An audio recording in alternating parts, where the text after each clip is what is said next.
Shalom, sekali lagi shalom. Hari ini dapat kesempatan buat sharing tentang life, ya, tentang life is a home.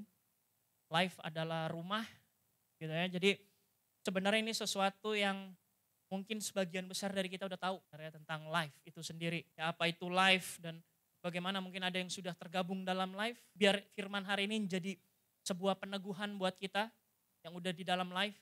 Dan membuat kita mengerti apa yang harusnya kita lakukan di dalam life.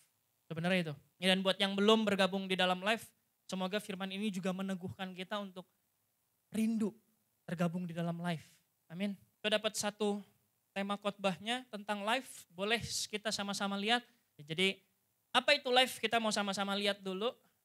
Life yang pertama, ya Bapak Ibu, life itu artinya hidup. Ya, tapi ternyata di dalam kata life itu sendiri, gereja ini punya satu nilai yang luar biasa, saya bisa bilang.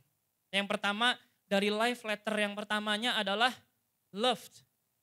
Ya, bukan cuman sekedar mengasihi, tapi dikasihi. Ini perlu kita sama-sama renungin dengan baik karena ini kata yang menarik banget. Kita perlu dikasihi dulu sebelum kita mengasihi. Kenapa? Simpel jawabannya karena gini, gak mungkin kita bisa memberikan sesuatu yang kita gak pernah terima, bener gak? Makanya kenapa setiap kita perlu dikasihi dulu sebelum kita mengasihi. Gitu. Kita gak bisa mengasihi kalau kita sendiri gak pernah memahami kasih itu seperti apa. Ya bahkan ketika kita masuk gereja ini kita udah harus mulai menikmati kasihnya Tuhan, bener gak? Makanya kenapa asyarang di depan itu bukan cuma sekedar formalitas untuk shalomin kita. Tapi supaya setiap kita disambut dan merasa dikasihi, diterima di tempat ini. Kan gitu. Jadi kata letter yang pertama adalah love. Dikasihi bukan untuk kita keep sendiri, jelas. Karena segala sesuatu yang kita terima, kita punya tanggung jawab untuk mengembalikannya. Sama kayak talenta, tahu perumpamaan tentang talenta, semua yang kita terima, kita punya tanggung jawab untuk kita balikin at the end of the day, kan gitu. Ya makanya kenapa yang pertama letternya adalah love. Ya kita harus dikasihi dulu sebelum kita mengasihi. Letter yang kedua adalah dari life itu I, artinya impact. Impact bicara tentang dampak. Jadi di dalam life harus berdampak. Ya baik bagi kehidupan orang-orang yang di dalam life maupun yang di luar life. Kita harus punya dampak. Life tanpa dampak artinya kurang powerful. Ya kurang hidup. Jadi ada 4 nilai sebetulnya. Yang pertama love, yang kedua impact, kita perlu berdampak. Ya dan berdampaknya bukan cuma secara rohani tapi juga secara jasmani. Semua kebutuhannya itu harus berdampak. Yang letter ketiga fun, ya F-nya itu dari life adalah fun. Ya artinya apa? Artinya life itu harusnya jadi sebuah tempat yang menggembirakan. Ya kalau di Kisah Rasul 2 dibilang mereka sharing meals, enjoy. Mereka membagikan makanan, gaya hidup jemaat mula-mula, mereka berbagi dengan kemurahan hati dan bergembira. Mereka bergembira bukan cuma sekedar jadi kumpulan yang kayaknya stres mulu, enggak. Tapi mereka bisa bergembira juga, mereka bisa menikmati life. That's the point dari sebuah life. Yaitu yang diharapkan di gereja ini, makanya kenapa ada hal-hal ini. Yang terakhir adalah E-nya adalah equip. Ya, E-nya adalah equip. Artinya apa? Bukan cuma sekedar dikasihi untuk mengasihi, bukan sekedar kita berdampak, bukan sekedar kita bergembira, tapi ternyata at the end of the day kita mesti paham bahwa di life kita diperlengkapi. Dan saya percaya bahwa ada tujuan kenapa kita perlu diperlengkapi. Ya dan kita akan lihat firman Tuhannya bahwa apakah hal-hal ini menentang firman Tuhan? Enggak. Ya, tapi sebaliknya justru hal-hal ini didukung sama firman Tuhan yang ada dan kita mesti menyadari hal itu. Ya bahkan ada satu quotes yang menarik dari ini tentang fun sih ya, ini sedikit intermezzo dikit ya. Ini saya dapat dari anak next gen gitu ya, life without fun is a lie gitu ya. Karena yang bikin life jadi hidup salah satunya funnya, kegembiraannya. Ya kalau nggak ada F-nya jadi bohong ya jadi sebuah kebohongan. Makanya life itu perlu ada funnya.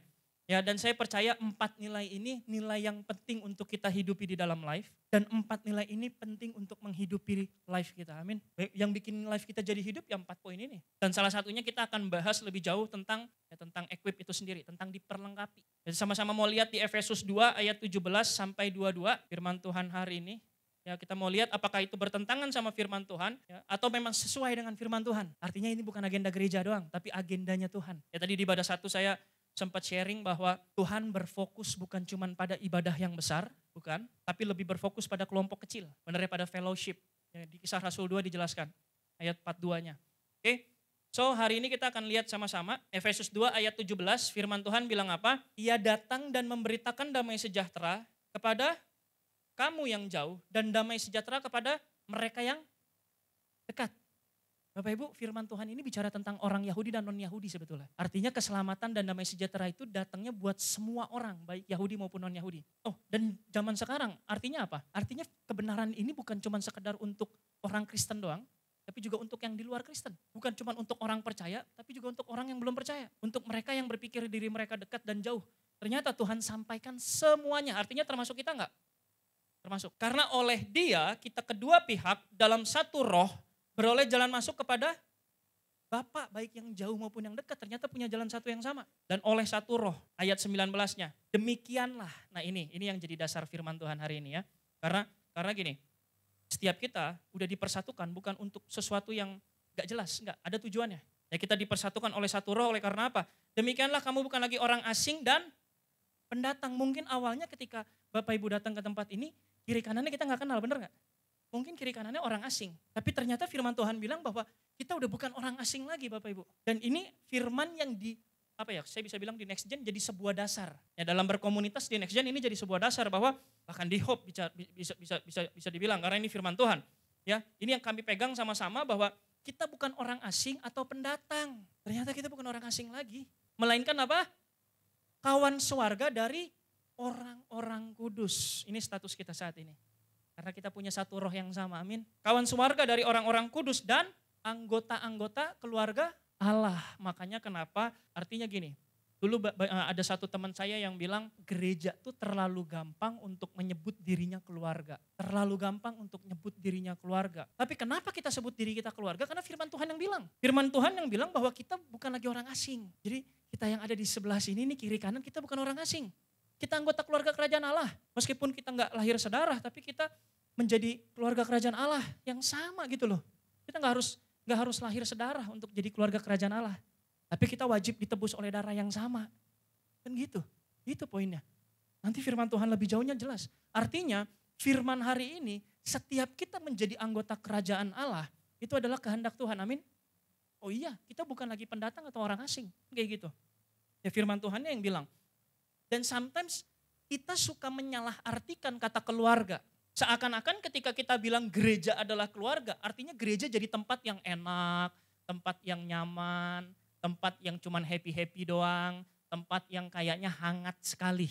Betul? Banyak orang menginterpretasikan keluarga begitu, setuju? Tapi Bapak Ibu perlu tahu bahwa di dalam keluarga ada yang namanya aturan. Di dalam keluarga ada yang namanya disiplin, bener gak? Di dalam keluarga kalau salah ada yang namanya ditegur. Jadi sometimes kita suka menyalahartikan keluarga kerajaan Allah seakan-akan keluarga ini adalah keluarga yang gak boleh ada cacat celahnya. Saya setuju dengan hal itu. Tapi firman Tuhan ternyata nanti kita akan lihat di Efesus 4 bahwa firman Tuhan mengajarkan kita sedang berproses ke arah itu. Makanya kenapa gak heran ketika nanti kita di dalam live, ya, ketika nanti mungkin kita masuk dalam kehidupan live atau komsel kecil kita akan menemukan ada begitu banyak orang-orang yang kok gak sesuai dengan karakter Kristus ya. Nah nanti kita akan lihat lebih jauh. Kenapa bisa seperti itu? Jadi maksud dari keluarga Allah adalah ya mereka yang punya satu roh yang sama. Mereka yang sudah dibaptis Roh Kudus sehingga punya iman bahwa Yesus sebagai satu-satunya Tuhan dan Juru Selamat itu. Keluarga Allah. Dan kita sama-sama bukan lagi orang asing. Kita keluarga. Keluarga Allah. Dan kalau begitu banyak orang di luar sana yang bilang jangan gampang ngomong keluarga deh, gereja. Lah bukan kita yang ngomong, masalahnya firman Tuhan yang bilang. Firman yang bilang bahwa kita keluarga Allah. Memang di dalam keluarga kadang ada masalah itu. Tapi bukan berarti kita jadi mantan keluarga, bener gak? Saya kadang berantem sama adik saya atau kakak saya, tapi kan gak terus kita udah jadi mantan saudara. Ya enggak. Tetap aja di kakak satu sama lain tetap jadi keluarga kan gitu. Jadi bisa timbul masalah gak? Bisa. Dan nanti kita akan lihat sebenarnya apa kehendak Tuhan ketika masalah itu timbul. Ada ternyata life itu tempatnya masalah justru. Jadi kata keluarga bukan muncul karena inisiasi gereja. Kata keluarga justru muncul karena firman Tuhan. Firman yang mau kita jadi keluarga. Kenapa kita perlu menjadi keluarga Allah? Ayat 20-nya yang dibangun di atas dasar para rasul dan para nabi. Dengan Kristus sebagai batu penjuru. Nah ini ciri keluarga Allah yang pertama adalah Kristus sebagai dasarnya. Kita gak boleh pakai dasar yang lain karena dasar yang lain itu berarti bukan keluarga Allah. Keluarga Allah pasti dasarnya Kristus. Tapi yang menarik di situ adalah dibangun atas dasar para rasul dan para nabi. Kristus memang sebagai dasar yang utama. Tapi ternyata yang terus membangun di atas itu adalah para rasul dan para nabi. Ini maksudnya apa? Kalau di zaman sekarang. Di zaman sekarang kurang lebih begini Bapak Ibu. Generasi selanjutnya, next gen, itu butuh generasi sebelumnya. Keluarga Allah yang besar ini butuh generasi sebelumnya. Ya di dalam life juga sama. Ya, orang-orang yang baru bertobat butuh generasi sebelumnya. Orang-orang yang sudah tobat duluan. Artinya nggak ada yang lebih benar, nggak ada yang lebih baik sebetulnya. Kita sama-sama orang yang habis tobat gitu aja. Cuman perkaranya siapa yang lebih dulu. Ya kan? Yang tobat duluan harus mempersiapkan yang tobat belakangan. Sama kayak di gereja ini, next gen harus dipersiapkan sama generasi sebelumnya.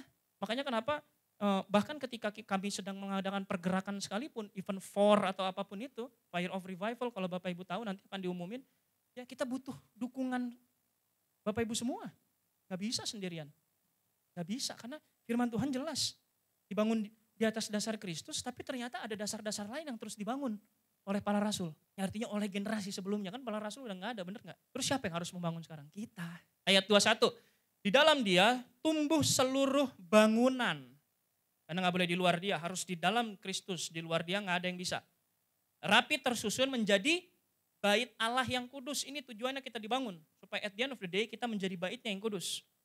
Ayat 22-nya, di dalam dia kamu atau kita juga turut dibangun menjadi tempat kediaman Allah di dalam roh. Bapak Ibu ini yang menarik, kita dibangun. Setuju? Artinya yang namanya dibangun udah selesai atau masih berproses? Harusnya masih berproses. Bapak Ibu gak ada bangunan yang dibangun hari ini direncanain, besok langsung jadi gak ada. Semua berproses, semuanya berproses dan setiap kita ternyata menjadi keluarga kerajaan Allah punya satu tujuan. Artinya kita menjadi keluarga kerajaan Allah bukan cuma sekedar status kita menjadi keluarga kerajaan Allah, setelah itu kita diam aja, enggak. Ternyata ada hal lain. Firman Tuhan bilang bahwa supaya setiap kita dibangun. Setiap kita punya bagian itu ternyata. Makanya kenapa saya percaya life yang tersedia jadi penting. Kenapa? Bapak Ibu sadari satu hal, saya pernah ngobrol sama teman saya bahwa ibadah 2 jam seminggu tidak pernah cukup untuk kerohanian kita. Waktu itu pernah ada risetnya, saya lupa siapa yang bawain, yang saya tahu ibadah 2 jam seminggu. Bukan berarti ibadah gak penting ya Bapak Ibu ya. Enggak, karena di kitab Ibrani dibilang jangan menjauhkan diri dari pertemuan ibadah. Ibadahnya penting, tapi gak cukup ibadah doang. Ternyata ada hubungan pribadi dengan Tuhan, itu juga ngambil porsinya gede. Tapi salah satu yang gede juga adalah persekutuan rohani. Life, komsel. Itu porsinya gede sekali untuk membangun tubuh Kristus ternyata. Ibadah 2 jam gak akan pernah cukup. Karena yang Tuhan kehendaki bukan cuma kita datang ibadah, tapi kita berinteraksi dalam persekutuan. Makanya kenapa ibadah kita susah untuk berinteraksi, bener gak? Kalau kayak tadi lagi worship gitu ya, terus tiba-tiba yang di belakang ngomong, ngobrol, enak gak ibadahnya? Keganggu, bener gak? Makanya kenapa di ibadah kita susah untuk berinteraksi. Tapi di live coba, yang udah pernah live, yang udah bergabung sama live, bener gak? Batasan-batasan di dalam ibadah seperti rundown gak ada, bener gak? Gak ada batasan-batasan harus ini, harus itu, gak ada. Semuanya leluasa kan gitu. Semuanya bisa berbagi, semuanya bisa sharing kan gitu. That's the power of life. Jadi life itu adalah sebuah wadah yang Tuhan siapkan buat setiap kita juga. Yang menyadari bahwa keluarga Allah butuh dibangun. Dan 2 jam di gereja gak akan pernah cukup. Makanya kita perlu dibangun di dalam life, di dalam kehidupan keluarga Allah yang sesungguhnya. Ya kalau tadi di ibadah 1 bahkan saya bilang bahwa life itu adalah kekuatan tak terlihat dari sebuah gereja. Ya kekuatan gereja bukan terletak pada ibadahnya yang kayak konser, bukan. Ya karena ibadah kayak konser gak bisa kita lakukan pas pandemi, setuju? Pas pandemi semuanya tutup. Ya kita kalang kabut kan, gimana nih? Apa yang masih tetap bergerak ketika pandemi? Ya kalau saya sebutnya tangan tak terlihat, ketua-ketua live yang terus bergerak untuk anak-anak live-nya itu loh. Dan setiap anak-anak live yang masih peduli sama anggotanya yang lain. Itu yang bergerak kan gitu. That's the power of life. Itu kekuatan life. Makanya life ada untuk membangun kita semua. Dan proses membangun keluarga itu kita tahu bahwa itu menyakitkan, setuju? Yang mungkin sudah berkeluarga mungkin tahu ya bagaimana konflik di rumah tangga. Ya Bapak Ibu meskipun belum berkeluarga tapi saya lahir di satu keluarga. Artinya saya melihat bagaimana keluarga dibangun. Bagaimana konflik itu bisa terjadi, pertengkaran bisa terjadi. Ya segala macam. Ya keluarga dibangun itu pakai proses siap berdarah-darah, setuju? Artinya Tuhan sedang mengajak kita untuk menjadi anggota keluarganya. Tapi ternyata ketika kita menjadi keluarganya kita harus dibangun dan membangun keluarga itu sendiri. Dan selama prosesnya itu gak mudah. Makanya kita perlu Tuhan, amin. Dan makanya kenapa life tersedia di gereja ini. Life bukan lahir dari keinginan Pastor David. Tapi life lahir supaya memenuhi kebutuhan setiap jemaat agar dibangun. Amin. Pertanyaannya kenapa kita perlu dibangun? Kita mau sama-sama lihat di Efesus 4 ayat 1 sampai 16 ya. Jadi sekarang kita menyadari bahwa kita adalah keluarga Allah. Dan kita mesti menyadari bahwa kita ada sebagai keluarga Allah untuk dibangun. Amin. Jadi Efesus 4 ayat 1 sampai 16 kita lihat firman Tuhan ayat pertamanya bilang begini. Sebab itu aku menasehatkan kamu, ini Paulus yang bilang ya. Aku orang yang dipenjarakan karena Tuhan supaya hidupmu sebagai orang-orang yang telah dipanggil berpadanan dengan panggilan itu. Artinya begini Bapak Ibu, firman Tuhan bilang ketika kita dipanggil, kita harus hidup sebanding dengan panggilan itu. Nggak boleh berbanding terbalik, nggak boleh. Artinya ketika kita dipanggil sebagai keluarga Allah, kita harus hidup seperti Allah. Ketika kita dipanggil sebagai keluarga Allah, kita harus hidup seperti aturannya Allah di dalam keluarganya, yaitu firman Tuhan. Gitu. Kita harus sebanding, karena firman Tuhan yang bilang berpadanan itu sebanding, nggak boleh berbanding terbalik. Kita dipanggil sebagai keluarga kerajaan Allah, tapi kita hidup dengan cara dunia. Kan salah satu poin life adalah fun. Jadi saya fun dong, happy party sampai mabuk, enggak kayak gitu. Funnya nggak kayak gitu. Bergembira bersama dengan Tuhan nggak sampai kayak gitu. Ya, mabuk Roh Kudus boleh, kepenuhan Roh Kudus boleh. Ya, tapi kalau kepenuhan alkohol jangan. Kan gitu. Ya jelas, kita harus hidup berpadanan dengan panggilan kita. Dan kita udah lihat di Efesus 2, kita dipanggil untuk jadi keluarga Allah ternyata. Ayat 2-nya, hendaklah kamu selalu rendah hati, lemah lembut, dan sabar. Ini karakter Kristus banget ya. Kenapa kita butuh itu? Karena percayalah Bapak Ibu, ketika ibadah kayaknya nggak ada yang aneh-aneh, setuju? Semuanya jadi jemaat yang luar biasa, setuju? Tapi Bapak Ibu jangan kaget ketika Bapak Ibu bergabung di dalam sebuah live, isinya kadang unik-unik. Oh iya, ketika saya di dalam live, ketika di luar ibadah ya, ketika ada orang yang bergabung di dalam live, unik-unik. Makanya kenapa firman Tuhan bilang harus sabar. Ya ketua live pasti paling ngerti dah. Aduh harus sabar nih. Ya harus sabar. Kenapa?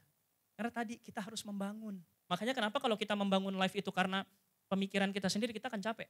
Tapi ketika kita membangun live karena kita mengerti bahwa ini keluarga Allah, kita akan punya kesabaran itu. Kenapa? Karena sekali lagi bukan kita yang mampu tapi Tuhan yang memampukan, itu loh poinnya. Ya firman Tuhan bilang hendaklah kamu selalu rendah hati, lemah lembut dan sabar. Tunjukkanlah apa? Kasihmu dalam hal saling membantu. Ya kita harus belajar untuk saling membantu. Pertanyaannya begini, kalau ibadah yang seperti ini, susah nggak untuk kita saling membantu? Susah, kenapa? Karena nggak ada interaksi, betul? Karena untuk kita membantu orang lain, kita perlu tahu masalah dia apa. Dan di dalam ibadah kita nggak bisa dapat itu. Di mana paling banyak masalah itu disampaikan? Ya, semua yang udah pernah ikut live pasti tahu bahwa isinya di live, di komsel kecil kita itu loh. Banyak masalah yang perlu diselesaikan. Oh berarti live isinya masalah doang dong. Ntar kita lihat lagi bahwa Tuhan sudah mengaruniakan sesuatu buat kita loh ternyata. Artinya saya percaya bahwa setiap live harusnya bisa menyelesaikan masalah anggota live-nya. Oh iya, ntar firman Tuhan yang bilang. Ya bahkan dalam hal saling membantu bukan cuma hal-hal perkara rohani, bukan sekedar ngingetin ibadah, baca Alkitab doang, bukan. Itu perlu. Tapi bahkan membantu dalam hal-hal yang sifatnya jasmani. Saya ada sedikit cerita ya, sayangnya yang hari ini kesaksian, dia lagi pelayanan di Jembatan 5. Ya, ada satu cerita, Bapak Ibu bahkan di live kami, sekarang puji Tuhan udah hampir semuanya, bahkan benar-benar semuanya kayaknya udah punya pekerjaan. Ya karena kenapa? Karena kalau di live kami tuh ketika ada yang gak kerja tuh kita panik. Yang panik satu live. Dan begitu satu orang keterima kerja, yang happy satu live. Oh iya benar. Panik, kenapa kita panik kalau orang gak kerja? Nanti dia minjem duit, enggak lah bercanda. Ya, enggak, bukan itu. Ya, kenapa kita panik? Karena gini Bapak Ibu, bahwa kita mesti sadar ketika Tuhan ciptain dunia ini, dia gak ciptain gereja dalam bentuk bangunan untuk Adam tinggal di situ. Iya, Adam diciptainnya apa? Taman Eden untuk diapain? Dikelola. Makanya tempat ibadah kita yang sesungguhnya itu bukan cuma di sini perlu. Tapi tempat ibadah kita yang sesungguhnya di luar sana juga. Marketplace. Karena Adam ketika diciptakan, dikasihnya apa? Taman Eden untuk dikelola, dimanage, dikerjakan. Makanya ketika ada anggota live kita yang belum punya pekerjaan, kita langsung ibadahnya belum lengkap nih. Kan? Cariin kerjaan. Ya saya ingat banget ada satu anak kita, anak live, jadi yang satu si A ini, anggap aja si A ya, dia kerja di satu sekolahan gitu. Ya, sekolahannya ada di daerah Pluit. Dia kerja jadi petugas TU-nya. Gitu. Terus habis itu si I ini, ada namanya orang kedua namanya I, dia itu kerjanya jadi Gojek. Kan gak pasti ya Bapak Ibu ya. Kalau Gojek sih dulu sih mantep banget, cuman sekarang tuh gak pasti. Jadi waktu itu saya ingat banget, kita bilang sama dia, coba mulai cari pekerjaan tetap. Tapi Gojeknya jangan ditinggalin. Jadi kalau misalnya kerja, misalnya malam atau hari libur kamu mau narik bisa. Meskipun setelah itu dia cerita sih, gara-gara kerja udah jarang narik, susah dapat orderan. Dia bilang, ya. Tapi ya udah, kita coba bantu karena dia sendiri suka mengeluhkan, kadang suka nggak dapat orderan gitu. Artinya singkat ceritanya, si A ini mau pindah kerjaan. Ya mau pindah kerjaan, akhirnya dia dapat kerjaan baru yang lebih baik. Pekerjaan lamanya ditawarin ke si I ini. Bro, lu mau gak kerja di tempat gua? Katanya gitu. Ya terus akhirnya masuklah si I ini untuk bekerja sampai sekarang. Sampai sekarang. Terus yang terjadi apa? Si I ini karena dia sudah pernah dapat kerjaan dari teman live-nya, apa yang dia lakukan? Dia lihat teman live-nya yang lain yang gak ada kerjaan dan kebetulan ada lowongan jadi guru IT di sekolahnya, ditawarin. Ya dan 2 minggu yang lalu teman kita yang satu ini, anggota live kita juga akhirnya dia dapat pekerjaan yang baru. Dari tadinya mungkin orang yang butuh pekerjaan akhirnya menyediakan pekerjaan buat teman yang lain. Ya dan ada begitu banyak di live cerita-cerita tentang si A kerja dari si ini, dibantu si ini, bahkan ada yang CV-nya dibikinin dan lain sebagainya. Oh iya, jadi live bicara tentang saling membantu bukan cuma di area yang nampaknya rohani. Ya tapi bahkan memenuhi kebutuhan jasmani.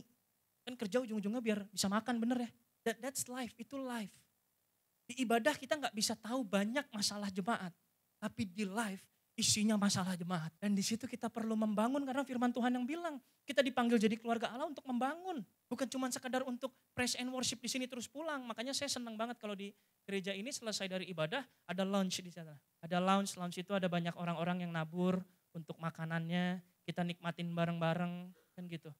Ya bahkan seringkali infuse waternya lebih dibawa ke next gen ya. Oh iya itu live. Kenapa? Karena kita berusaha untuk mengenali setiap jemaat. Dan berusaha untuk menjadi, namanya keluarga pasti peduli dong untuk masalah sesamanya, benar gak? Kita gak mungkin mengabaikan, gitu. Ayat 3-nya. Dan berusahalah memelihara kesatuan roh oleh ikatan damai sejahtera. Ya makanya kesatuan itu bukan sesuatu yang terjadi begitu aja. Diusahakan ternyata. Ayat 4-nya, satu tubuh dan satu roh, sebagaimana kamu telah dipanggil. Sekali lagi, ya. Setiap kita harus hidup sesuai dengan panggilannya. Sebagaimana kamu telah dipanggil kepada satu pengharapan yang terkandung dalam panggilanmu. Ayat 5-nya, satu Tuhan, satu iman, dan satu baptisan. Ini yang bikin kita jadi keluarga Allah. Kita memang gak satu darah, karena firman Tuhan juga gak bilang begitu. Tapi kita satu Tuhan, amin. Kita percaya Tuhan Yesus, amin. Gak ada yang Tuhan yang lain ya, jadi sepakat dulu nih. Kalau ada kita harus injili. Gitu. Satu iman, kita semua percaya bahwa Tuhan satu-satunya juru selamat, Tuhan Yesus. Itu iman kita, amin. Satu baptisan, dibaptisnya dalam nama Bapa dan Anak dan Roh Kudus. Gak ada kan yang dibaptis sama Pak Santo di dalam nama Bapa dan Ibu dan sekian dan saudara-saudaranya. Gak ada kan. Semua yang dibaptis sama Pastor Santo pasti dalam nama Bapa dan Anak dan Roh Kudus. Kita menjadi keluarga karena kita satu baptisan Bapak Ibu. Ketahuilah satu hal bahwa baptisan itu bicara tentang lahir baru, amin. Kita mungkin gak lahir dari rahim jasmani yang sama. Tapi kita lahir dari rahim rohani yang sama, yaitu baptisan. Itu yang bikin kita jadi keluarga. Gitu. Itu yang bikin kita jadi keluarga kerajaan Allah. Ayat ke-6, satu Allah dan Bapa dari semua, Allah yang di atas semua dan oleh semua dan di dalam semua. Ayat 7-nya, tetapi kepada kita masing-masing, perhatikan ya, telah dianugerahkan kasih karunia menurut pemberian Kristus. Ya, makanya kenapa saya percaya satu hal, setiap live diperlengkapi untuk menyelesaikan masalah anggota live-nya. Kenapa? Karena ternyata kita diperlengkapi. Dan Bapak Ibu perhatikan di situ ada kata telah dianugerahkan. Anugerah bicara tentang pemberian yang cuma-cuma. Itu anugerah. Anugerah itu bicara tentang pemberian yang cuma-cuma. Tuhan telah memberikan kita secara cuma-cuma menurut ukuran pemberian Kristus. Makanya kenapa setiap kita pasti punya solusi buat teman kita yang lain. Makanya kenapa live jadi penting. Karena bisa jadi solusi orang lain adalah melalui kita. Karena kita yang dipercayakan untuk membangun.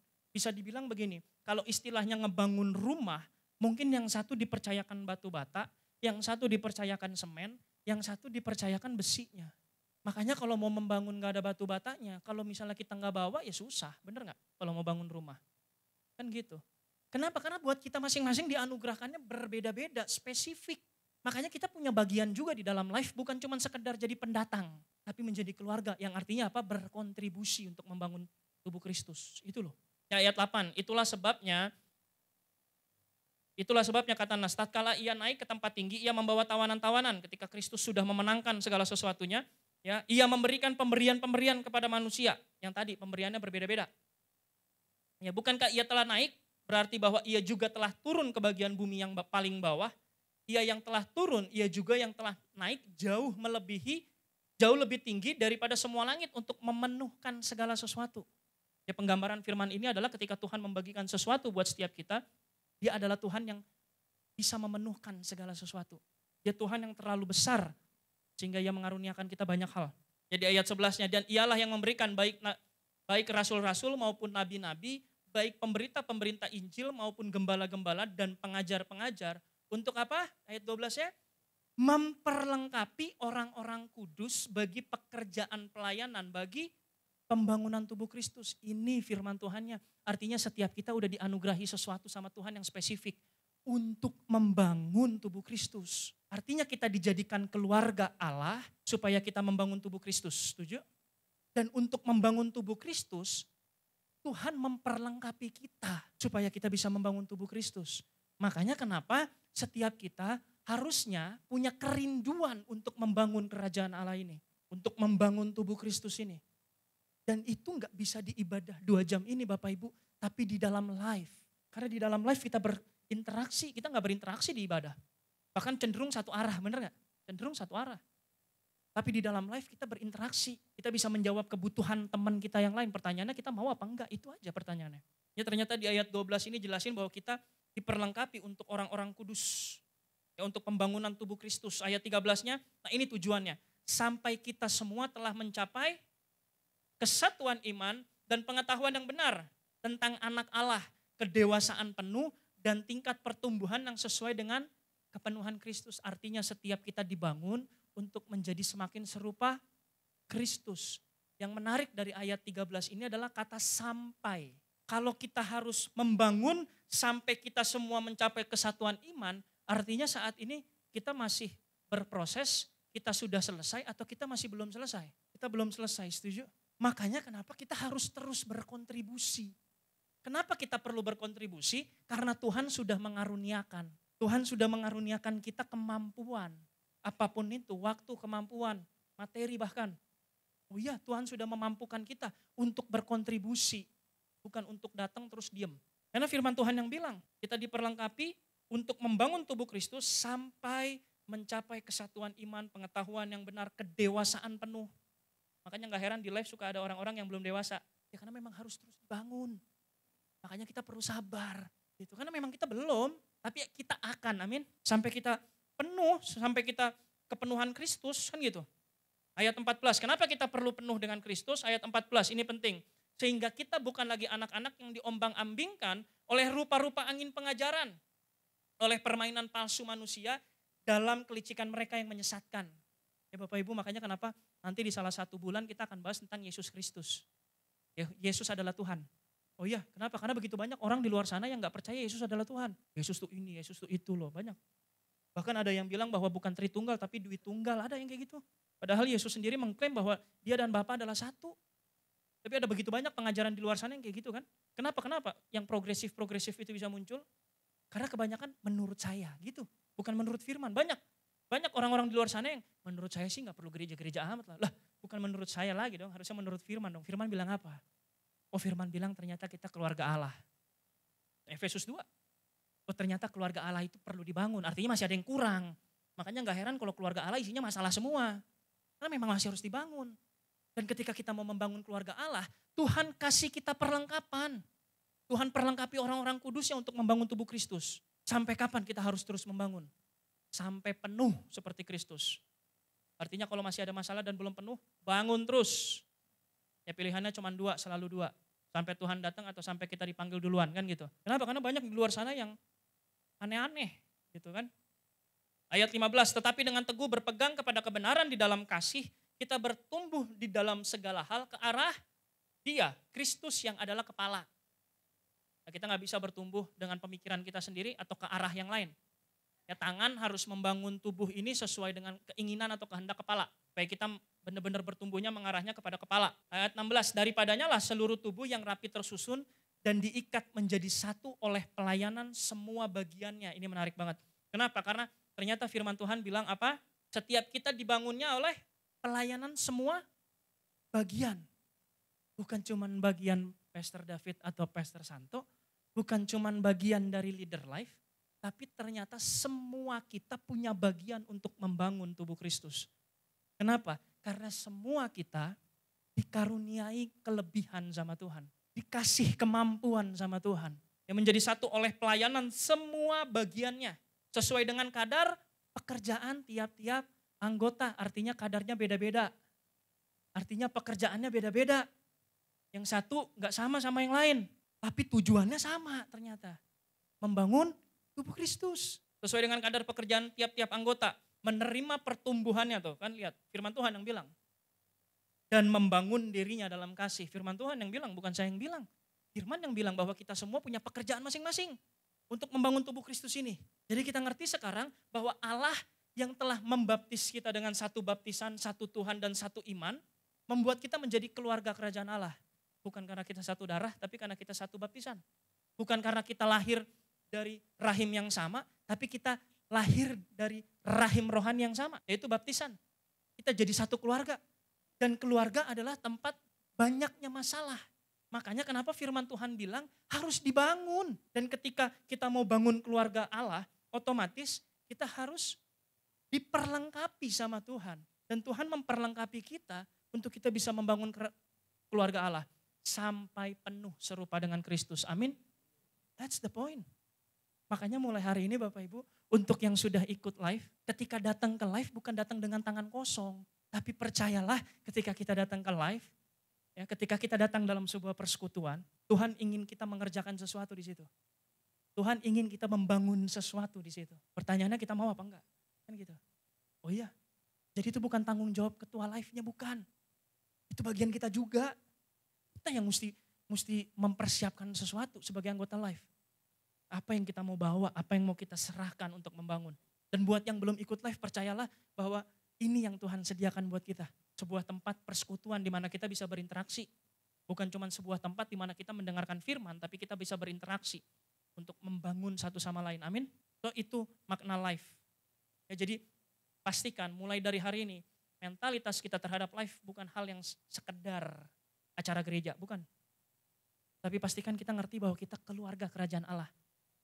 Dan kenapa kita mesti membangun? Karena Tuhan mempercayakan kita. Jadi ketika kita ngebangun life itu bukan keharusan, tapi itu harusnya jadi kerinduan. Hari ini pasti ada yang pengen Tuhan kerjain, setuju? Ketika pertemuan-pertemuan live, pastikan kita berkontribusi, bukan cuma sekedar duduk diam, terus menerima, terus. Enggak. Kita harus belajar untuk memberi juga di dalam live. Dan yang belum live, saya mendorong untuk bergabung dalam live. Kenapa? Untuk menikmati berkatnya Tuhan. Berkat Tuhan bukan bicara tentang materi doang. Tapi keluarga Allah itu juga berkat Tuhan. Ya. Gitu. Amin.